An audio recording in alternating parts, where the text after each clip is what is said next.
العلم النور العلم النور العلم النور. بسم اللہ الرحمن الرحیم.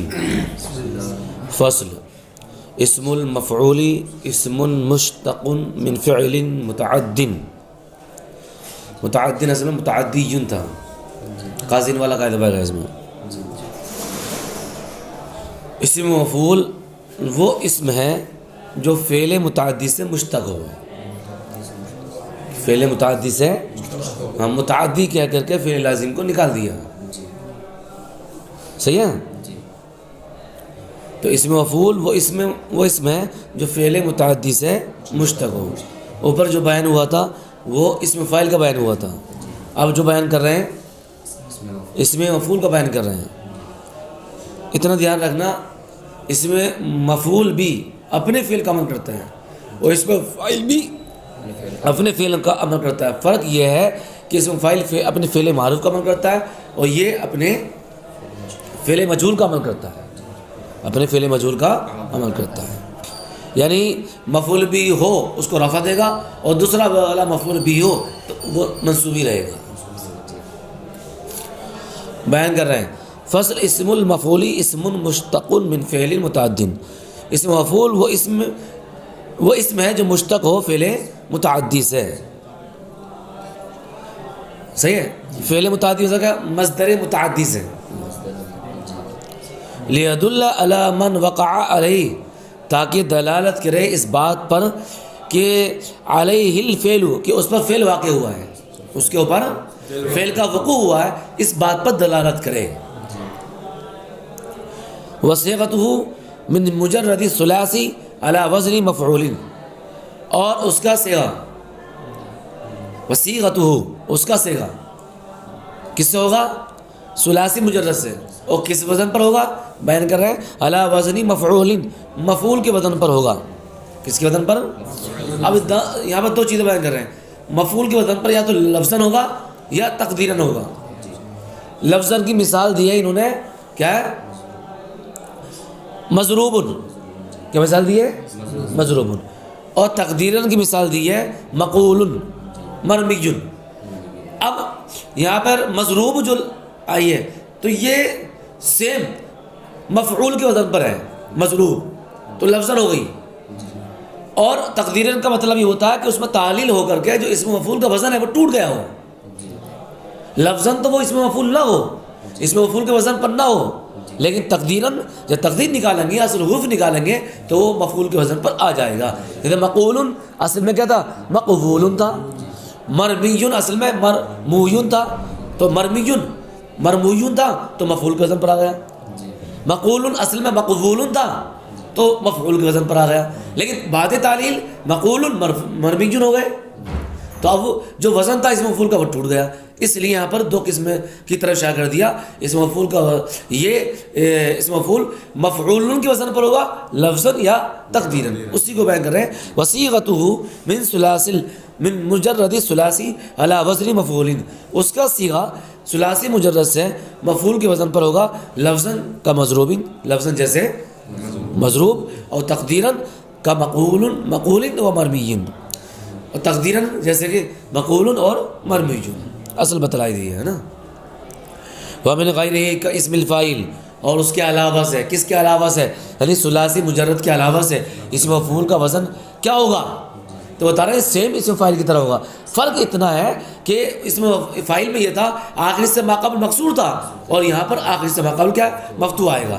جیسے مثال کے طور پر مدخل ہے اسم فاعل، اب اسے اسم مفعول بنانا تو آخر سے ما قبل خا پر کسرہ ہے، اب اس کو فتح دے دو تو کیا ہو جائے گا؟ مدخل.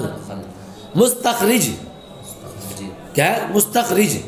تو اب جیم سے پہلے را کیا مکسور ہے، اس را کو کیا دے دو؟ فتح دے دو تو کیا؟ مستخرج. تو کیا ہو جائے گا؟ اسم مفعول ہو جائے گا. بس اتنا فرق ہے. ومن غیرہ کا اسم الفاعل بفتح ما قبل الآخر، اور اس کے علاوہ سے یعنی ثلاثی مجرد کے علاوہ سے اسم مفعول کا جو وزن ہوگا، اسم مفعول کا جو وزن ہوگا وہ اسم فاعل کی طرح ہوگا، لیکن فرق صرف اتنا ہے کیا ہے؟ بفتح ما قبل الآخر، آخر کے ما قبل کے فتح کے ساتھ. یعنی اس میں اسم فاعل میں آخری سے ما قبل کیا تھا؟ کسرہ تھا. اب یہاں سے آخری سے ما قبل کیا ہوگا؟ مفتوح ہوگا. کمدخل و مستخرج، یعنی مدخل و مستخرج.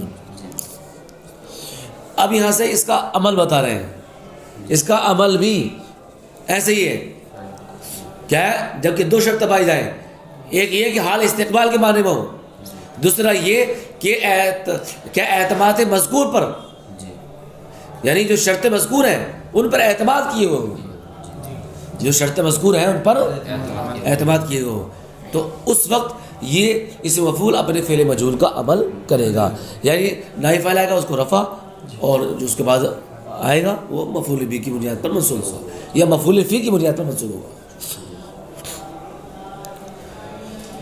اسی کو بیان کر رہے ہیں. وَيَعْمَلُ عَمَلَ فِعْلِهِ الْمَجْهُولِ، اور وہ اپنے فعل مجہول کا عمل کرے گا، کیونکہ اسم مفعول بنایا تھا فعل مجہول سے، تو جو فعل مجہول عمل کرتا ہے وہی اسم مفعول عمل کرے گا.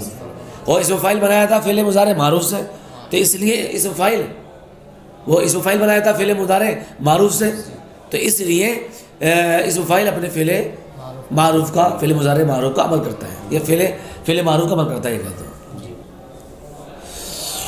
بالشرائط المذکورتی، شرائط مذکورہ کے ساتھ. شرائط مذکورہ کے ساتھ یعنی جو پہلے 6 شرطیں تھیں ان شرطوں کے ساتھ یہاں پہ بھی پایا جائے گا. صحیح ہے. فی اسم الفاعل، یعنی اسم فاعل میں شرائط مذکورہ کے ساتھ. اب اس سے پہلے کیا تھا صاحب؟ اسم فاعل سے پہلے مبتدا تھا، تو اسم فاعل سے پہلے مبتدا لیا ہو، اسم مفعول سے پہلے. جیسے زیدن، کیا ہے؟ زیدن مضروب ابوہ، زید کہ اس کے باپ کو مارا جاتا ہے، مارا جائے گا. تو اب یہاں پر مضروب سے پہلے کیا زید ہے؟ زید مضروب سے پہلے ہے تو یہ مبتدا ہے. جیسے زید قائم ابوہ تھا، زید اس کا باپ کھڑا ہونے والا ہے یا کھڑا ہوگا. ایسے ہی کیا ہے؟ اس سے پہلے کیا ہو؟ اس سے پہلے کیا ذوالحال ہو، اس سے پہلے کیا ہو؟ ذوالحال ہو. تو مثال وہی لے لو، کون سی؟ ہاں جانی، ہاں جانی زید مضروبا ابوہ. تو اس طریقے سے یہ تمام مثالیں ڈال لینا. صحیح ہے. مثال دے رہے ہیں. وَيَعْمَلُ عَمَلَ فِعْلِهِ الْمَجْهُولِ بِالشَّرَائِطِ الْمَذْكُورَةِ فِي اسْمِ الْفَاعِلِ، اور یہ اپنے فعل مجہول کا عمل کرتا ہے شرائط مذکورہ کے ساتھ اسم فاعل میں، یعنی ان شرائط کے ساتھ جو اسم فاعل میں مذکور تھی. نحو جیسے زید مضروب غلامہ الآن او غدن او امس. یہاں پر وہی بات بتا دی کہ اسم فاعل کیا ہے؟ وہ اسم فاعل کبھی کیا فعل ماضی کا معنی دیتا ہے، فعل ماضی کا معنی، تو ادھر بھی اشارہ کرنے کے لیے. اور کیا ہے؟ اس میں فاعل تمام زمانوں کو برابر ہوتا ہے، وہ تمام معنی بیان کرنے کے لیے ہے نا الان علم سے غدن لاتے ہیں. تو یہاں پر مثال پیش کر کے ادھر اشارہ کر دیا کہ جو اسم فاعل کے قواعد تھے، اسم فاعل کے قواعد تھے وہی اس کے قواعد پائی جائیں گے. صحیح ہے.